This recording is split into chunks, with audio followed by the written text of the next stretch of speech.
Welcome to the Awakening to Abundance podcast. I'm your host, Athena.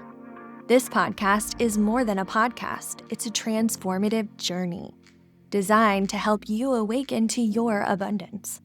For you to discover what living the fullness of life means to you. As always, we're jumping right in with today's episode. Here's a clip from a Mastermind session. Take a listen and enjoy. Today, we're going to be talking about what does it actually look like to live in the state of consciousness of everything is happening as me. That is my consciousness, everything as me, the allness, experiencing the allness. Because when we relate this to manifestation, when we're living in this state, there is less and less, if any, separation between where I am now and what I want to be manifested, because there's no separation, because you're literally living so much in this present moment and so much as the consciousness as me that it is all perfect. And so we've talked a little bit about how we make meaning and how we tell stories about the things that are in our lives and that are occurring. And we know that with our relationships, that everything is a mirror, right? Everything is being reflected back to us that we believe. It's when we get really, really, really present and actually hear what the other person is saying is the only time we actually see the reflection of them back to us, to what they're actually saying to us. So if our perceptions are all a story that we get to tell ourselves, and the way that we view our relationships is simply a mirror of everything that we've got going on, we literally have the power and we have, I don't want to say necessarily the control, but in a way, we are empowered. And so we do have the control to be different, to see things differently, and not just from a way when we're starting to awaken, where we're just starting to get into this work and we're just thinking outside the box and we're brainstorming different things or ways of seeing it. But we literally are so open that we are not attached to what we're perceiving or what is being reflected back to us in our relationships, that we are the as me consciousness, that we are experiencing all that there really is, right?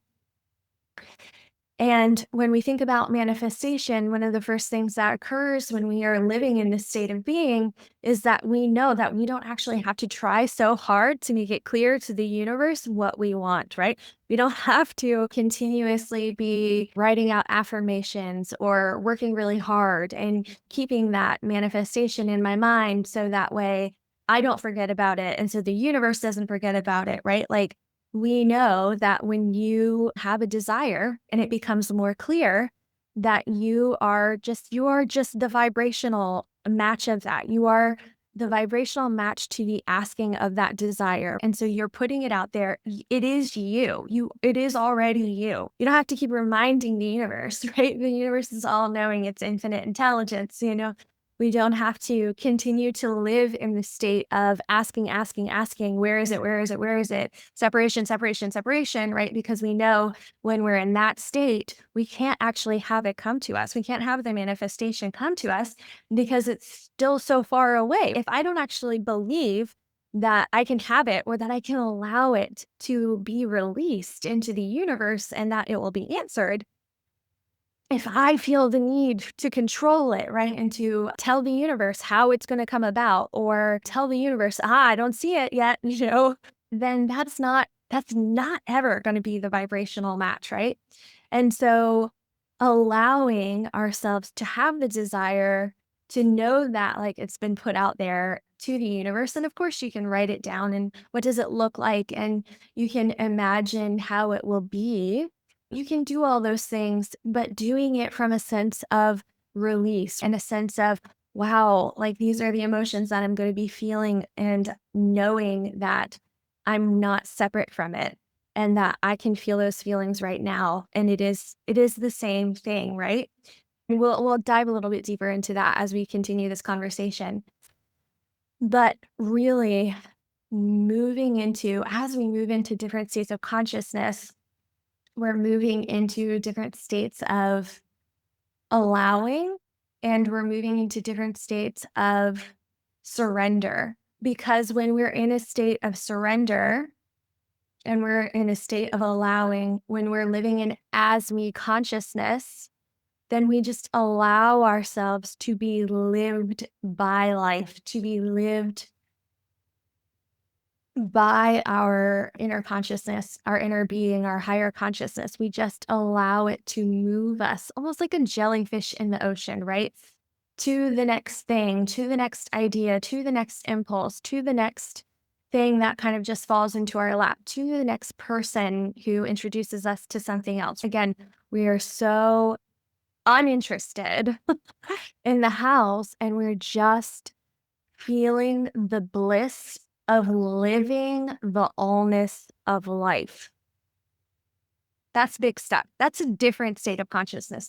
To be so unattached, and I don't mean unattached to your desires. I mean to be so unattached to the how and the controlling that you are, and not just unattached, right? But living in the bliss of allness. This goes a little bit back to Byron Katie's work that we talked about the other week.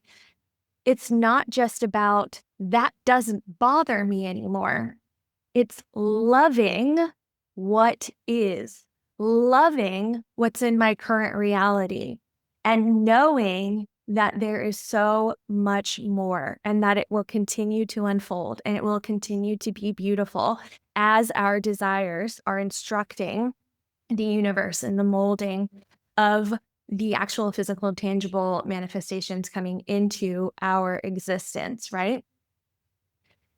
To actually not just release control and release feeling like we have to be the ones that make it happen, but literally just living in this more blissful state.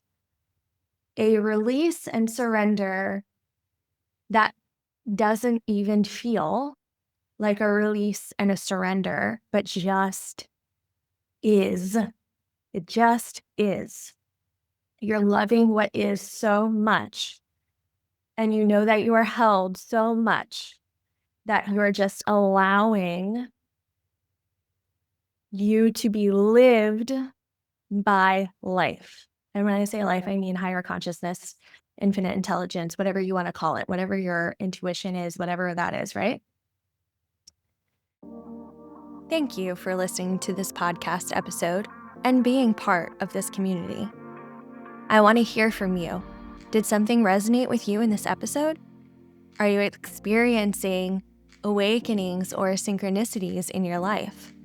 Email me at podcast@abundancewithathena.com or DM me on Instagram at abundancewithathena and share with me your stories.